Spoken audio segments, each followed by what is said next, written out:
এটা আজকের আমার লোকেশনটাকে ট্র্যাক করি। পুরো লাল, মানে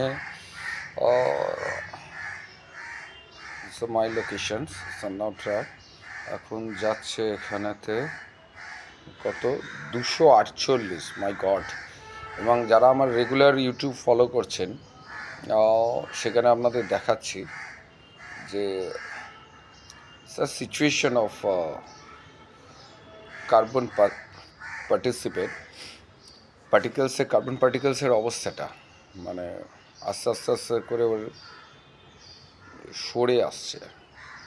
ওকে, red, full red, what is the situation, মানে এই জায়গাটা খালি হচ্ছে, মানে দূষণ এমন একটা জায়গায়, এতদিনে এক জায়গায় দাঁড়িয়েছিল, এবার সেইটা আস্তে আস্তে করে বঙ্গোপসাগরের দিকে এগোচ্ছে।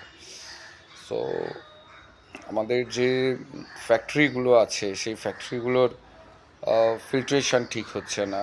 যেগুলো ইটের পাঁজা, সেইগুলো থেকে যে ফায়ারিং হচ্ছে এখন, অর্থাৎ ইট তৈরি হচ্ছে, সেখান থেকে যে ধোঁয়াটা বেরোচ্ছে সেটাও ফিল্টার নয়। এবং একটা লক্ষ্য দেখুন, যে সারা ভারতবর্ষের মধ্যে মডারেট আমাদের air pollution only for the West Bengal zone, যার ফলে এখানে সিভিয়ার অ্যাটাক হচ্ছে আমাদের লাংসের উপর, বিশেষ করে বয়স্কদের।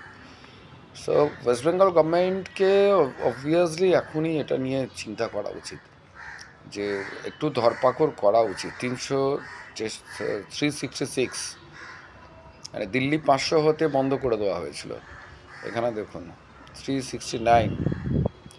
ওকে, কলকাতা দেখুন very poor, 336। It's a very difficult, মানে বুঝতেই পারছেন যে কোন জায়গায় আছে। আমি রেগুলার ট্র্যাকিং করছি এবং আপনাদের কাছে সেই রিপোর্টটা পাঠাচ্ছি। Thank you.